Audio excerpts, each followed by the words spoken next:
Most of us know that the very beautiful Misha Beirach that is said for those people who do not speak in Shul, do not speak during davening, was written by the Tosfos Yontif. And the language of that Misha Beirach is so beautiful.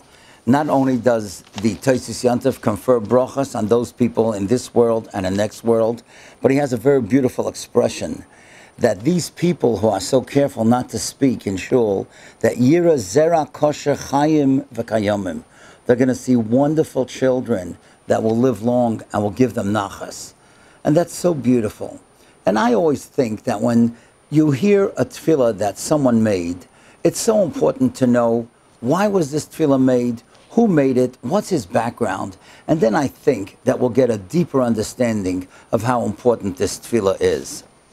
Now, the tefillah, as we said, was written by the Tosfos Yontif. And many times when I lead tours to Poland, we go to Krakow and we go to the kever of the Tosfos Yontif. He's buried in a very, very special cemetery. It's known as the Ramah Cemetery. The Ramah, Rav Moshe Isserles is buried there. The Bach is buried there. The Megala Amukais is buried there. And also the Rebbe of the Shach. Very, very choshev, tremendous Talmidei Chachamim. But I must tell you that every single time that I go to the monument, to the kever, the gravesite of the Tosfos Yontif, I cry, because he lived a very sad life. I don't know if you know this, but he actually never saw his father. His father died a few days before he was born. What an awful tragedy. He was raised by his grandfather, and still in all, he became a very great Talmid Chacham, and he had something else to overcome. It looks like he was very sick as a child, and they added two names to him, Gershon and Shul. And it's interesting, on the Matzeva, his name is not only Yontif Liepman Heller, but it's Gershon Shul as well. But most people don't know that, they never call him that, and it doesn't look like he ever signed it. But when he was 38, he finished the commentary, the famous commentary that he wrote on Mishnayos. And who was his Rebbe? His Rebbe was the Klayokar and the Maral. Now I want to read you something remarkable that a very choshev Rav in Prague once wrote about the Maral in relation to the Tosfos Yontif. And he writes like this about the Maral. The Maral's hands did not produce a goylam. His great wisdom, talking about the Maral, is reflected not that he produced a goylam, but that he produced the opposite, a great disciple, the Goin and glory of Klal Yisrael, Rabbi Yontif Liepman Heller, author of the Tosfos Yontif. That's what the Maral accomplished, building a tremendous Talmid Chacham who, as we said, finished a commentary on Mishnayos when he was only 38 years old. Now, unfortunately, when he was the Rav in Prague, and he was the Rav many different places, but this happened in 1629, there were two Yidden that had it out for him, and they made his life miserable. And what they did, if you could believe it, is that they went to the Christian government and they wrote that in the Sefer Madane Melech that the Tosfos Yontif had written, he wrote against the Christian government. And he was arrested, and he had to be taken to Vienna, and he was put in solitary confinement, and there was a whole mishpat against him, and he aged terribly. Now, there's a very, very poignant sefer that was written about this incident. I want you to look at it very closely. Now, I realize that this is a drawing of the Tosfos Yontif, but look at his eyes. The eyes are so sad, because he really went through so much. As we said, he lost his father before he was born. He was sick as a child. And now he lost his prominent position in Prague. And it's a whole long story, which is not for now, how his son Shmuel happened to come back from France where he was learning, and he met his father and he hardly recognized him. And this sefer is written not only by the Tosfos Yontif, but it's written also by the son Shmuel to give his view what happened. And then the Tosfos Yontif wrote this sefer called Megillas Eva. Eva means hatred. These two Jews who didn't like him. And Eva stands for Eicha Yashva Vadod Ha'ir. Imagine, he wrote a whole sefer, what happened in that terrible time when he had to be in jail and there was accusations against him. But Baruch Hashem, eventually he was able to get out, and he was able to have that position back in Krakow, where he became, together with the Pnei Yeshua, he was together with the Pnei Yeshua, and eventually he became the Rav in Krakow. But life, the sadness of his life was not over. You see, in the years of 1648 and 1649, there were terrible, terrible pogroms against the Yidden. Those are the years that are known as Tach V'Tat. 300,000 Yidden were killed by that terrible Russia Bogdan Khmelnytsky. And that happened in the Ukraine.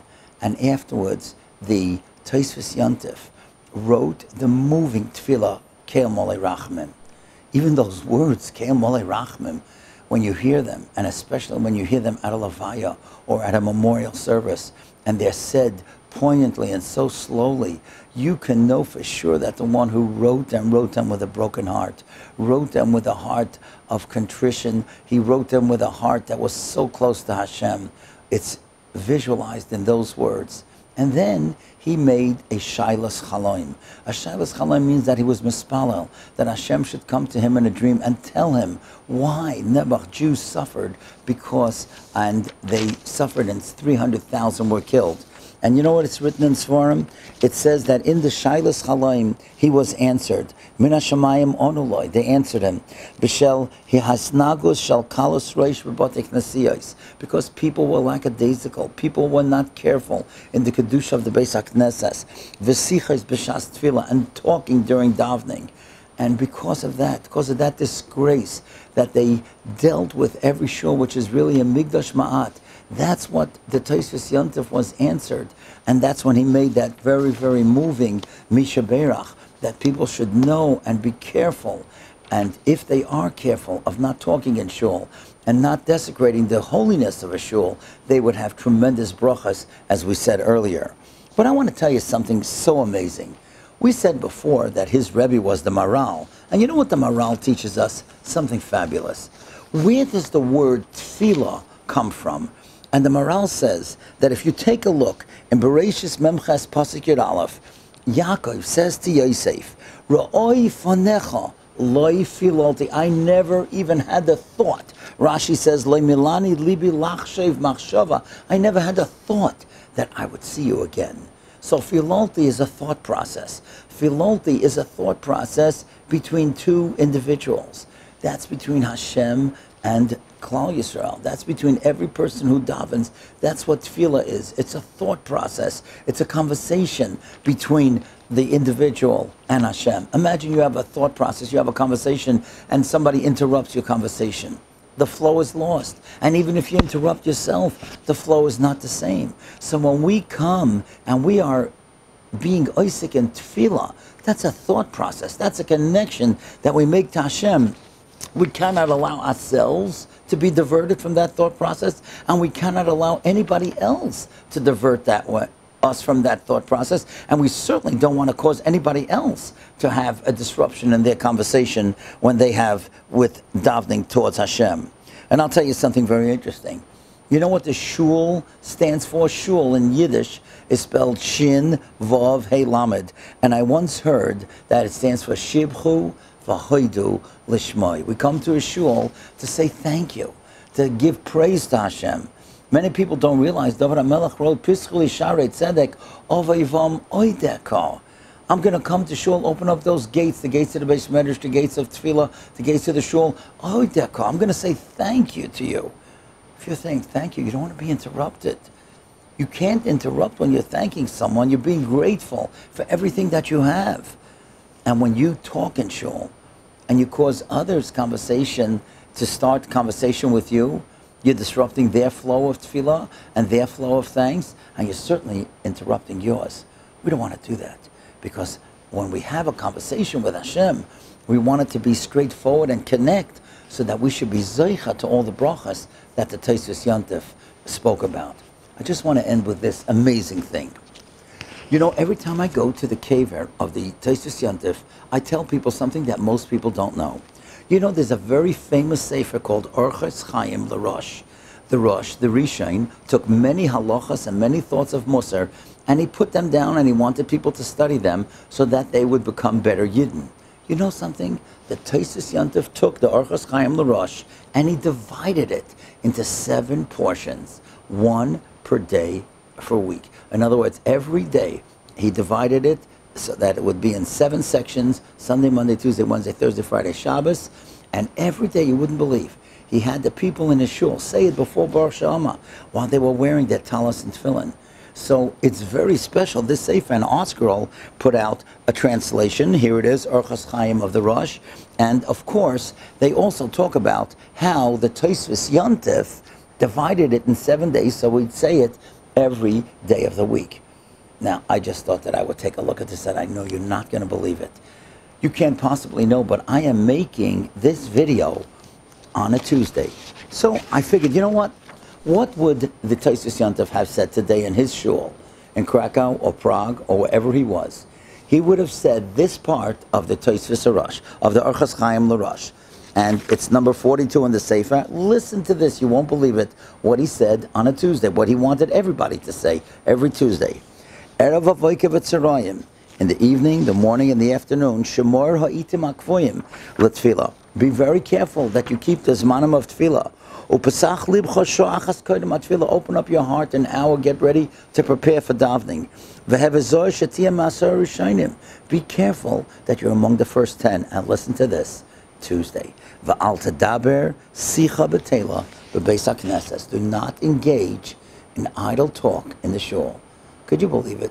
We're making this video on a Tuesday, and on this Tuesday, every Tuesday, that's what the Tosfos Yontif would want us to remember, that we should al tadaber sicha b'tela b'Paysach knesses. Don't speak idle talk in shul. But tefillin al roshcha v'al zroecha al yechsero, and tefillin on your hand and your head, of course, should never be missing. Let's live up to what the Tosfos Yontif would have wanted. Let's be sure that we live the type of life that the Maral said about tefillah. Let's not talk in shul. Let's merit the great brachas that the Tosfos Yontif conferred on all of us. Ad bias hagoyel. Thank you.